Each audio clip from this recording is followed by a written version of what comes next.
Hi, I am Rob Taylor, and this is... I'm Chris. And that's my husband, Chris Taylor. And we are Two Travel Dads, and we are excited to welcome you to our podcast. So this is our first episode. Truth be told, we recorded a bunch already, but we realized we needed to have an introduction episode. So that's what this is, so that you can kind of get to know us and understand where we're coming from, find out what it is we enjoy, and so that you know that we aren't just crazy people behind a microphone. It's true, and we do come from the Pacific Northwest. Sometimes we stumble over our words. It happens. Yeah. So that's where we hail from, is the Seattle area. We both are from here. We grew up here. We've lived a couple other places. I've lived in Alabama, Alaska, California, Washington, California, back in Washington. I've lived in less places. I've lived in Washington and California. True story. Yeah, but I prefer Washington over California. Yeah.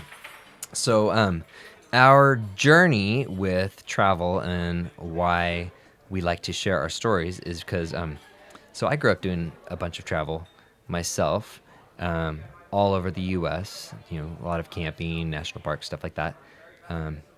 What about you?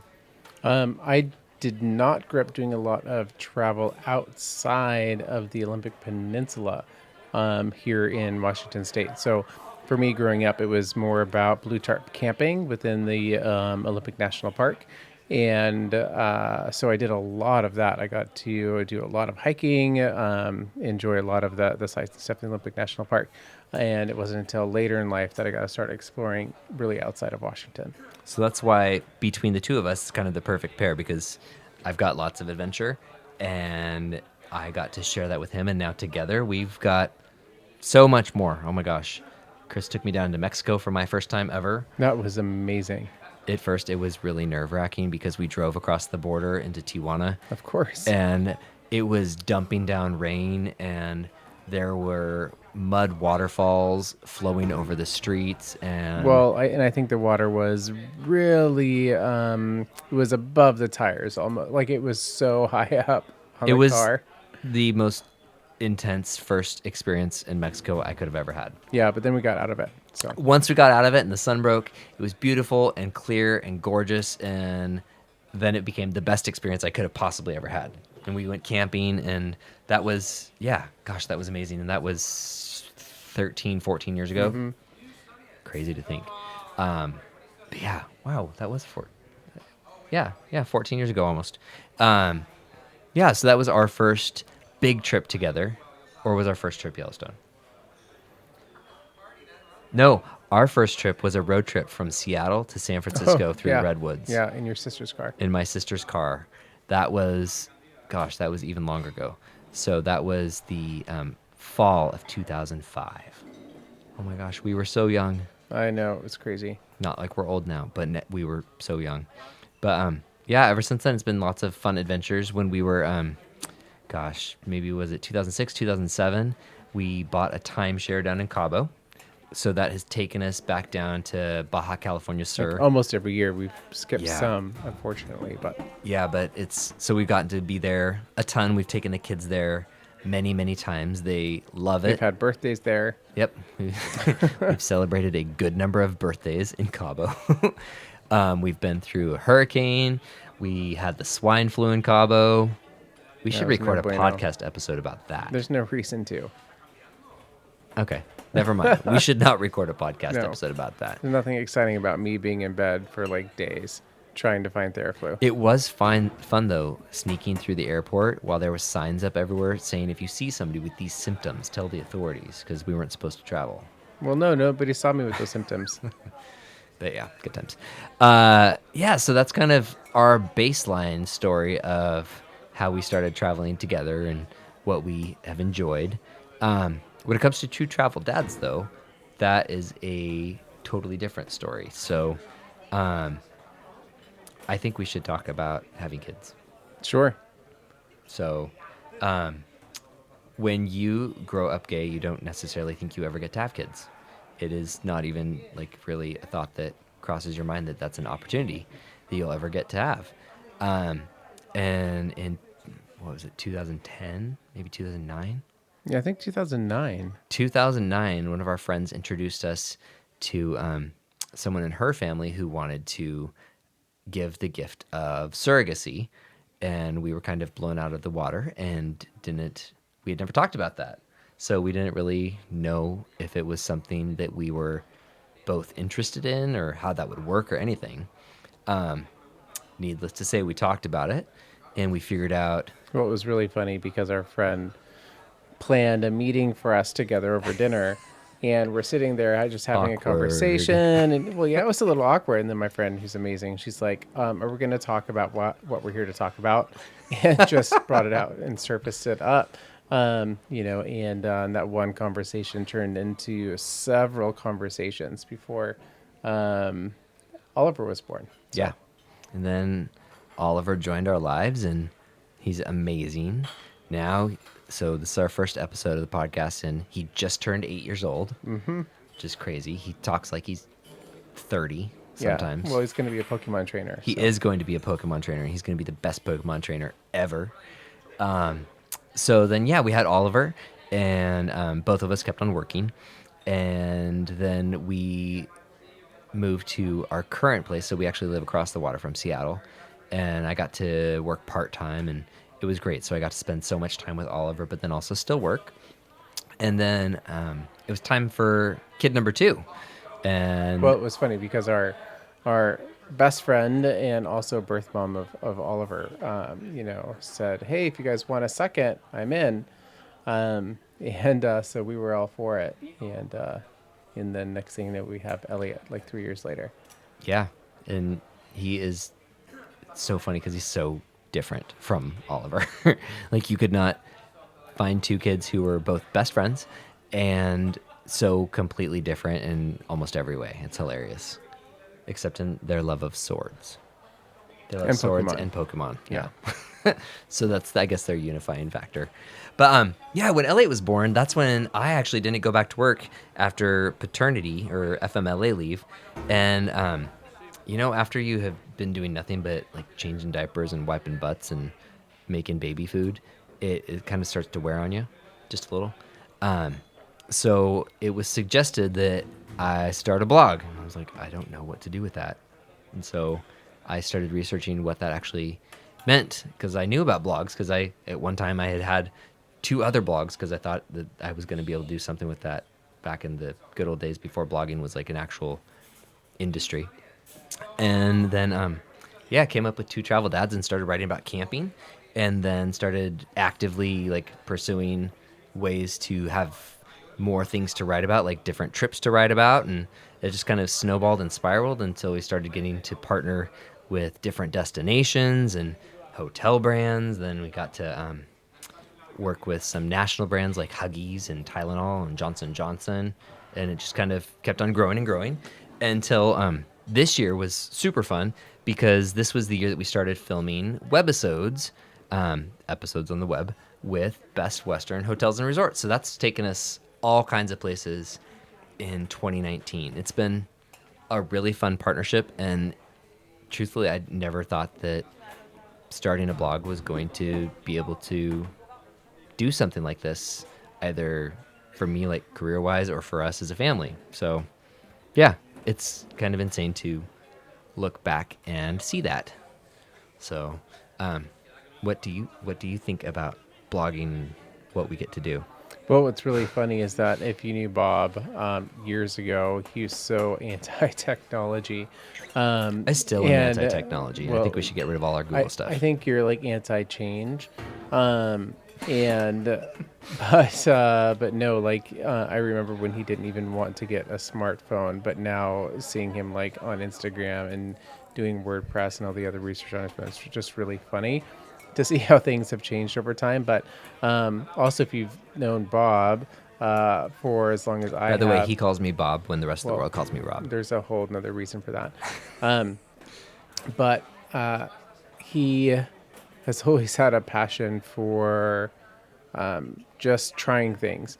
And so he started many different little ventures throughout the time that I've known him, and achieved different levels of success and in all areas that he's passionate about. But this has allowed him to to really use his talents in photography and journalism and passion for travel to do something that's really amazing.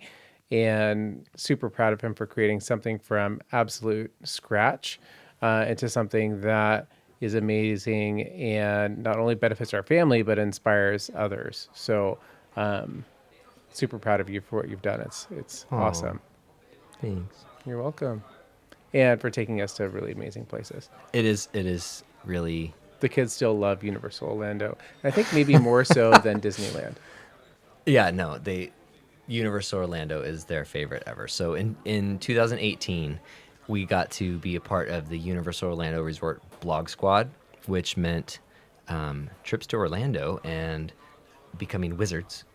The kids are still set on their wizarding skills, but that was the coolest partnership, getting to be there for amazing events with like the cast of Harry Potter and for the opening of new attractions and shows and hotels, and really just that's what's so cool about blogging today is that even though I'm not running something like Travel and Leisure or Condé Nast, some huge international website, I am still able to meet with these cool brands and destinations who see the value in us reaching, a very specific audience. We were the original LGBT family travel blog. Now there's just a couple others. So it's not as crazy as just, regular family travel where there's hundreds and hundreds. So, it's nice to see travel dollars going, like supporting families like ours, basically. That's what I'm trying to get to, is that it's pretty amazing to be able to. I am really stumbling over talking about this. You really are. I was don't know trying why. to figure out where you're going, and I don't know where You know it what? Put is. me on a stage and I can talk about this all day, and it's great. And then the second that it's just us, like with microphones, it's much more difficult. Basically, what I'm trying to say is that it's amazing that we've been able to create this blog from nothing and then witness big travel brands and such get behind supporting LGBT families, not just in terms of being inclusive and welcoming when we want to book a vacation with somebody, but actually putting their marketing and advertising dollars behind us because they understand the value of both our voice and reaching other people like us. They don't just see us as a booking engine for them, but they are kind of risking it by putting their name behind ours. Does that make more sense? Kind of a little bit. I think what you're saying I'm is just that, stumbling. yeah, I think what you're saying is that it's really great to see like big brands and destinations fund and promote and market LGBTQ travel. And it's great to see that happen, and because that enables others to see where they can go, where they can travel, and be, I guess, I don't know, maybe accepted in some places, or know it's safe to travel in some places, because we go to places that some people might not normally travel to, which is interesting. Yeah, I think you said what I was trying to say, and Maybe. that it just I love that people believe in us and see value in what we do. That's what I'm trying to say. There you go. That's simplified. Yeah.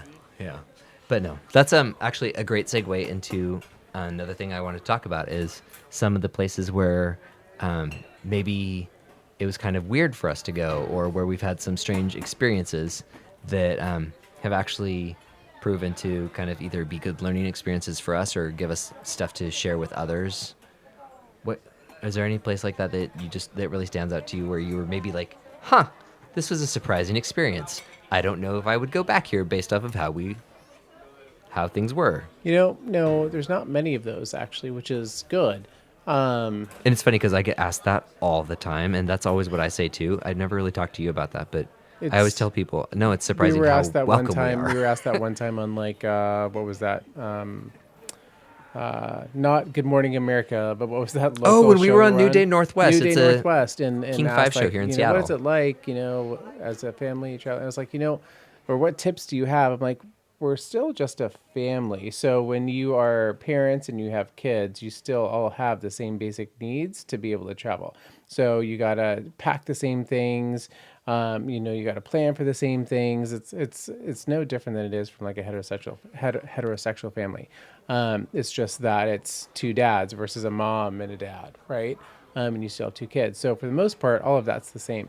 I think there's two different experiences that stand out to me from our travels where I think back on those and feel good about the impact that we had for being there. So one is we were camping one time at Salt Creek, which is my favorite place to go camping up here in the Olympic Northwest. It's in a town called Joyce. It's just absolutely beautiful. And we'll make sure we have a podcast episode about that because there's a lot to gorgeous. talk about with that. And anyways, we were camping there, and it was of course Bob and I and our two kids, and there was a elderly couple that was camping next door to us, and there were other kids and stuff around, and we were there, for a few days, and we could tell we were being like observed. It was just very interesting, right? Having our neighbors next to us, and Being observed is the perfect way to put it.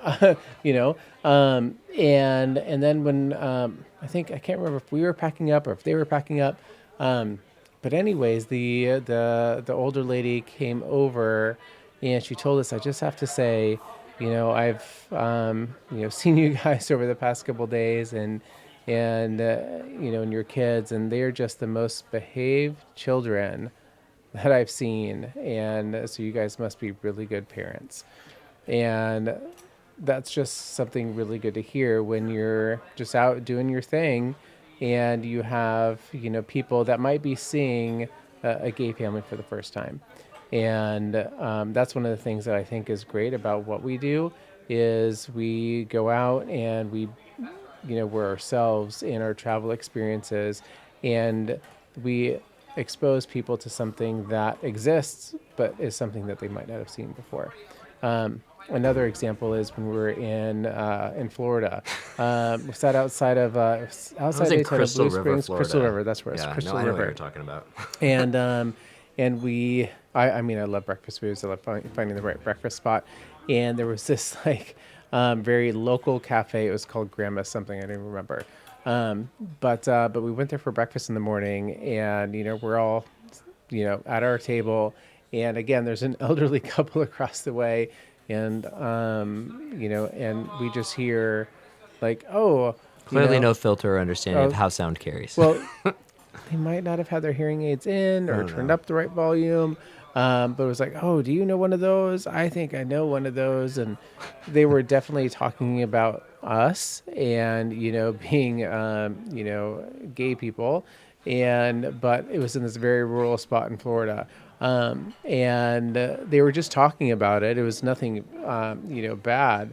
But again, I felt proud that we were out being ourselves and sharing who we are, with other people in the places that we visit, and helping them see a side of something that they normally don't get to see. Yeah. So that's something that we never really need to write too much about on the blog is, what it's like to be our family traveling. Usually when we do mention something, it's because either, wow, this was totally surprising that we were so welcome in such a either bizarrely rural or bizarrely red state or something like that. It's worth mentioning in moments like that, but then also, I'm really thankful that we don't have a lot of those stories to share that are truly awkward. But that's kind of the beauty of getting to have the blog, and now getting to also have the podcast is getting to share and encourage other people just to get out there when they don't know what it's going to be like. Because chances are it's actually going to be great. I mean, it's always very awkward being us sometimes, just because I feel like every time that we step into a new restaurant or go to a new place, you have to come out every single time. Yeah, well, and sometimes when you're flying and traveling as a family like us, people don't always put two and two together. It's like, hello, we're actually a full, complete family, not just like, oh, there's a dad and two kids, and then some random person right behind them that's following really close. It's like, no, actually, we're all together. But people don't know. I mean, it's But then there unfortunate they're making assumptions. But then there are those moments when you're on a flight and you share with somebody, oh, yeah, my husband's got my kids over there in that row. And then repeatedly they just refer to you as my friend. Because that yeah. happened not that does long ago. happen. Yeah. Yeah. And then, there are things like that, or the repeated thing of, is this one check? Versus, oh, hi, dads. Do you guys want anything else? And just Yeah. calling it what it is.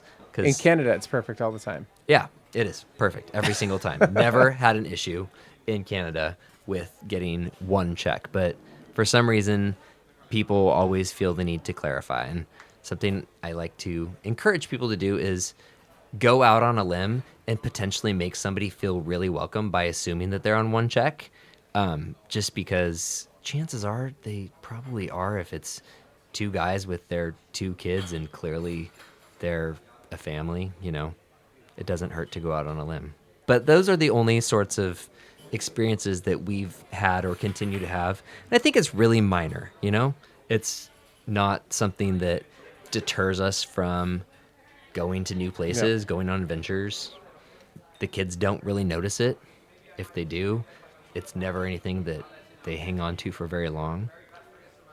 Yeah.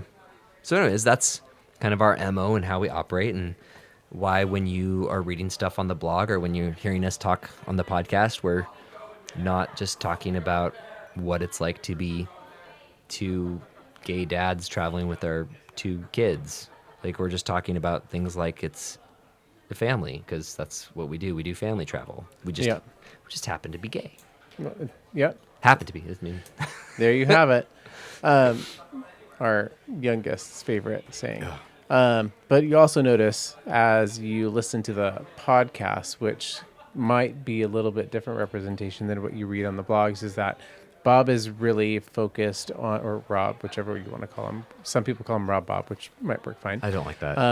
But is that he's very focused on the destination, the activities, the history, all of those things. The how to do it. The how to do it, versus me, which I'm mostly focused on the food. So if you ever see us and you want to know about the food, ask me. If you want to know, oh my gosh, tell me all about the history and the culture of that destination and I love my specific fun facts. directions to get from A to B, ask Bob. I love my fun he can help facts, you and with I am that. a walking roadmap. Yeah, and I like food. So that's just a little bit of background and the passion areas behind the blog. Yeah. So as you continue to listen, because I know you're going to want to hear every single thing that we have to say, I think you will really see that come out more and more the more podcasts we get recorded. Because also now I'm trying to pay more attention to food. I just don't care about it as much. Yeah, it doesn't help. I'm really trying so hard. I'm really because trying I to know care people love about it. destinations and the attractions and the history, but No, you're not. no. Not at all. You're No, not. I'll pull up Don't Google in lie. an instant and say, "Oh, look, this was founded in 1565." I'll pull up things, but no, I really care about the food. Good times. And there you have it. So that is us. That's the base of our story. We're really excited to have a podcast. It's fun to be able to record some of our little one-off situations and stories, our favorite things, and share it. And also, I think it showcases our personality in a completely different way than what you see on the blog. I also would agree with that. Maybe if you wrote something for the blog every now and then, people might see your personality come through on that too. It has to pass through your filter first. Okay, anyways, that's not happening. Anyways, thank you so much for tuning in for our first podcast episode of 2TravelDads. We've got lots of fun stuff ahead for this season. I'm calling these seasons as we break them down. So in season 1, we've got Nova Scotia. We've got the North Florida coast. That's going to be the St. Augustine area. We're going to be talking about Florida Springs. We might talk about our favorite things to do in Orlando. We have a lot to share about Florida because we go there often. And then I think we'll probably wrap up the season with some stuff about Montana and Yellowstone, because we spent a lot of time in Montana this year and have a ton to share. So, do you have anything else that you think that we're going to talk about in these next couple episodes we record? Depends on what the topic is. Well, it can be whatever we want it to be because it's our podcast. But within the season, so I wasn't sure. Oh, you think we should do things seasonally? Well, no. You just I'm not gonna talked. talk No, about no. You snow. just talked about season 1. Oh, so I oh, was God, trying yeah. to So also know that Bob is super creative, and I am very process analytical. So I'm like, hey, what's really in season 1? Like, help me understand that first, and I'll figure out the topics. But I thought you were going with all of Florida or something that was season 1. No, I think Or that is it so. then all of a sudden it branched off into Montana? Is that season 2, or is that still part of season 1? That's still part of season 1. Got it. Because once we get a good What catalog defines for season 1? Is it a number of episodes, or is it places? it's when I say it's done. Got it. So, anyways, so season 1 is going to include everything from Nova Scotia to Florida to Montana, maybe a little bit of California, What maybe about some Oregon. Lake Louise? Banff. I don't want to talk Banff. Banff. I don't want to talk about Lake Louise because that's makes me sad thinking about our experience there last summer. Anyways, so maybe that is worth a podcast episode. You might hear some I stuff assumed about the it would Canadian be. I Rockies. just wasn't sure if it was season 1. Okay, that might be season 2. Okay, we're going to wrap this up. Basically, make sure you tune back in, subscribe to us on SoundCloud, and we will also distribute out to Google Podcasts and Apple iTunes podcast distribution stuff. As well as you can find it on 2TravelDads. .com. Yep, 2TravelDads.com. That is our website. Yeah, we will have show notes to go along with each episode so that you can easily go back, find out what it is that we were talking about. You can see some maps. You can click on some of our other articles that will lead you to some of the best travel decisions and restaurants. You can because book some trips. you can book some trips. We've got lots of links on the Scuba. website for booking tours, hotels, you name it. So that's it. I think we should say goodbye and good night. And yeah, look out for episode 1. It's all about Nova Scotia. And yeah, talk to you later. All right. Goodbye and good night. 2 Travel Dads podcast is written by Rob and Chris Taylor and produced by Rob Taylor in Suquamish, Washington. If you would like to be a guest on the 2 Travel Dads podcast or would like to sponsor it, go ahead and visit us at bit.ly/2tdwork.